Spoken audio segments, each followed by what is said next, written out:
à l'accueillir chaleureusement et à lui faire un maximum de bruit.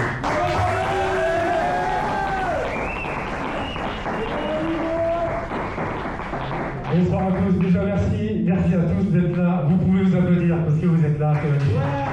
Merci à tous. Est-ce que ça va? Le Factory, est-ce que ça va? Est-ce que ça va, le Factory? Excellent. Ouais, je suis pas fan de ce genre de truc, merci pour ton intervention. Je suis pas fan de ce genre de truc, c'est hyper paisible, tous les humoristes font ça. Le truc de ça va, ouais. Alors pour un peu d'originalité, quand je vais vous demander si ça va, vous allez me répondre ta gueule. C'est bon? On fait un test? Attends, j'ai pas dit ça. On fait un test, ça va? Ça va? J'ai l'impression que le monsieur a mis beaucoup plus d'intention que les autres. Ouais. Non mais comment tu t'appelles? Max. On applaudit Max, messieurs dames, la première intégration de cette soirée. Ouais, je vais vous chauffer un petit peu plus. Avant de me présenter, je vais vous chauffer un petit peu plus parce que je sais que vous, les Savoyards, vous aimez bien quand c'est chaud, vous aimez bien la chaleur dans le chalet. Bien au fond de la montagne, la chaleur, oui. La chaleur qui te donne envie de coucher avec ta sœur, oui. Si tu es Savoyard, t'as dans tes mains. Si tu es Savoyard, t'as dans tes mains. Si tu es Savoyard, si tu es Savoyard, si tu es Savoyard, t'as dans tes mains. Paris, c'est pourri. J'ai un petit coup de moi, après ça j'ai plus rien. J'ai un pote à moi, il m'a dit le stand-up c'est pas compliqué. Tu suis la recette, je te l'écris sur un papier. Je l'ai ici avec moi. Donc je démarre. C'est pas des conneries tout ce que je dis. Donc en premier, il a écrit faire une blague sur une personnalité. Vous êtes au courant dernièrement là, sur les dernières nouvelles de Patrick Bruel? Ben, à force d'aller à droite à gauche, il a perdu un testicule. Il lui reste plus que le gauche. C'est pour ça qu'il chante qui a le droit? Qui a le droit? Faites ce que vous voulez avec ça. Alors ensuite, il m'a dit il faut faire une blague sur les handicapés. Ok, j'en ai une. Vous savez comment on dit Paraguay en sourd et muet? On dit Paraguay. Et c'est pas les sourds et muets les handicapés dans la blague. Après, il m'a dit il faut faire une blague sur de l'actu. Ben ça tombe bien, on va parler du Paraguay. Est-ce que, comme moi, vous avez regardé le match de l'équipe de France contre le Paraguay? Ouais. Eh ben, je veux dire, moi j'ai regardé avec un cousin, on était un peu chaud. Après 3-4 bouteilles de Ricard, on est descendu en ville. On voulait casser la gueule à des Paraguayens. Du coup, dès qu'on croisait des mecs, on leur demandait vous êtes Paraguayens, évidemment. Les Paraguayens en France, ça court pas les rues. Du coup, on allait voir les mecs, on disait habla espagnol, ils disaient oui. On leur a cassé la gueule. On s'est barré. Oh putain, qu'est-ce qu'on a rigolé. Enfin ouais, voilà, je termine, je crois que le dernier truc c'est voilà. Poser une question gênante au public. Donc, est-ce qu'il y a des racistes ce soir dans la salle qui me prennent des doigts dans le cul? Donc, le monsieur prend un doigt dans le cul, ça fait plaisir. On applaudit Max, s'il vous plaît. Alors, si je suis devant vous ce soir, c'est parce que l'année dernière, j'ai fait une vidéo qui a un peu buzzé, qui s'appelle La Godille marocaine. Est-ce qu'il y en a qui l'ont vue parmi vous? Ouais. Elle est cool. Ah, regarde. Ah bah, je pensais pas qu'elle allait marcher comme ça. Le truc, c'est que je suis pas du tout marocain. Non, mais c'est toi. Oui, c'est vrai, ouais. Et du coup, je vis deux racismes.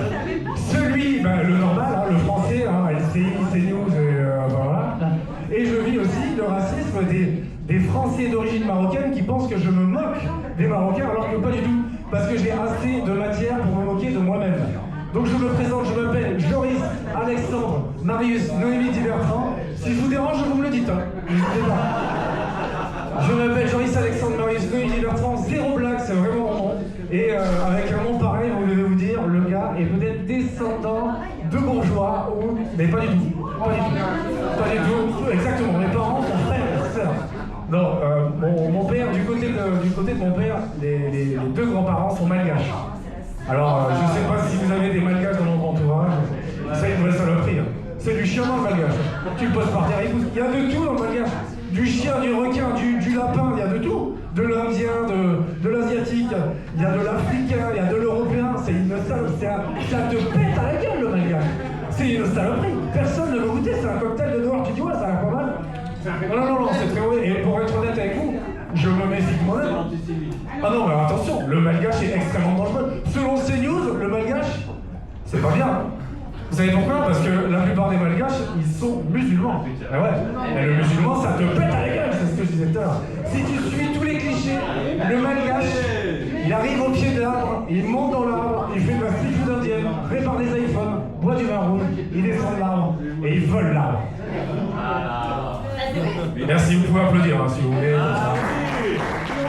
Ça me permettra d'avaler ma salive et de regarder un petit peu. En plus, le truc, c'est que je viens d'un petit village rempli de fachos. Vraiment, en plus, les racistes entre eux, ils se complaisent dans le racisme parce qu'ils se rassurent entre eux, ils sont tous racistes, donc il n'y a pas de souci. Une fois, je vous donne un exemple, j'arrive à la fête de mon village avec mes parents, et là, il y a le père d'une copine à moi, il me dit hey, c'est ton père là, à côté de toi? Je dis ouais, pourquoi? Il me dit oh, hey, c'est génial, il n'a pas besoin de le faire l'apéro, il est déjà noir. Elle est bien. Elle est bien si t'es raciste. Et je pense que dans votre entourage, sûrement vous avez déjà quelqu'un qui est comme ça. C'est un mec qui est sans filtre, il est en roue libre constamment, il fait du dérapage. À coup sûr, dérapage tout le temps. Nous, dans le sud, j'en ai un, il s'appelle Henri. Henri, tu le lâches sur un sujet, c'est parti. Non mais un French.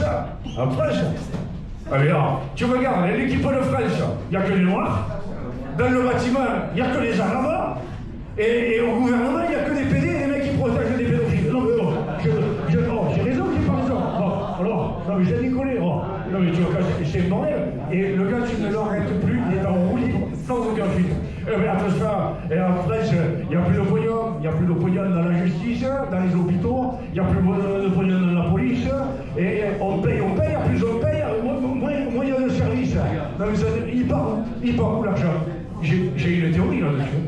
Je pense qu'il part dans le bas-ventre de Larcher, Gérard Larcher. C'est pour ça qu'ils sont obligés d'échanger la chaise. 150 kilos, là, 42 000 € de fauteuil minimum. Hein. Sinon, ils ne tiennent pas là-dedans. Après, je m'étale, mais... Je vais vous dire un truc, le vrai problème en France, c'est les Arabes. Voilà. Les Arabes, moi je les aime pas. Les Arabes, ça sent l'Arabe. Les Noirs, ça va. Les Noirs, il n'y a pas de problème. Alors, un but d'un Noir à la 95e minute dans un match de l'équipe de France, je veux te dire, raciste ou pas, tu le célèbres. On est d'accord, Marc, tu le célèbres. Tu te lèves, tu cries, tu fais un mode tricliste, tu te massacres 14 côtes, mais tu le fais. Tu vois ce que je veux dire? Non, les Arabes, non. Je comprends pas. Ils sont là, ils transpirent, ils sentent l'huile d'olive, ils sentent le saucisson. Alors explique-moi, comment tu peux sentir le saucisson alors que tu n'en manges pas? Explique-moi, non mais donne-moi là. Je veux la formule chimique de ce truc. Non, mais il faut me le dire, je sais pas, je veux savoir. Les Noirs, ça va. Tu es en train de me pleurer, méfie-toi. Non, les Noirs, ça va. C'est Himalaya Kamura, cette chanteuse.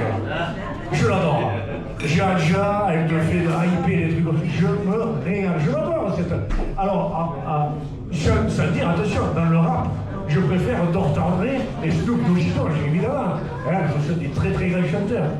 Non mais, quand même, cette Himalaya Kamura, tu vas voir faire. Et elle est costaud, hein. Elle est costaud, cette Himalaya. Et je n'aimerais pas me battre avec elle, hein. Je veux te dire, on ne pas être beaucoup, ils voulaient le goûter à la récréation, si tu vois ce que je veux dire. Enfin bon. Et j'aime bien les Noirs. Dans les Noirs, ça va, je les aime bien. J'aime bien parce qu'ils font la fête. Ils aiment faire la fête. Ça, ils se régalent, ils dansent, ils font les cons. Et ça me rappelle mon village, quoi. Parce que dans mon village, moi je viens de Bayarga. Ça s'écrit ES à la fin, mais ça se dit Bayarga. Essaye de le dire, Bayarga. Non, rigole pas, c'est la vérité ce que je dis. Bayarga. Tu vois? Je ne le dis pas. Bayarga. Bayarga. Ça vient des couilles, hein. Il faut le dire fort. Hein. Bayarga. Et il y a quelque chose qui est très important à Bayarga, c'est la fête du village. Alors la fête du village, c'est toute la population, ils économisent toute l'année et en une semaine, ils flambent tout dans l'alcool. Ils se massacrent. Tu démarres le premier jour de la fête, tu démarres à 1 gramme, tu finis le dernier jour, tu es à 1 gramme. Toute instabilité. Tu te massacres. Évidemment, dans ces fêtes, il y avait toujours tous les fils qui étaient réunis. Je te donne un exemple là. On avait toujours des copines avec nous, et des copines qui aimaient bien enlever la norac, si tu pour faire plaisir aux copains, hein, c'est pas que pour la chaleur. Hein. Hein, et elle te montrait la lune de temps en temps, il fallait pas te louper. Hein. Et à l'époque, on n'avait pas la capote au Maxime. Hein. Je peux te dire, et ça baisait à couilles rabattues. Hein. C'était pas les trucs de maintenant là. Et plus d'une fois, j'ai pris mes responsabilités et j'ai dû sauter du train en marche. Et on en avait une, nous, dans notre bande, on l'a surnommée locomotive. Parce qu'il n'y avait que le train qui pouvait pas passer dessus. Tout le village, il avait essayé, toucheur. Locomotive, Ludivine, ça s'appelle. Et bon, je vais te dire, là, on avait pour la fête du village un budget alcool, on était proche du RMI, c'est un peu le RSEA de maintenant, quoi. On se mettait de ces mornifs, mon bon, Ricard, des seaux de Ricard.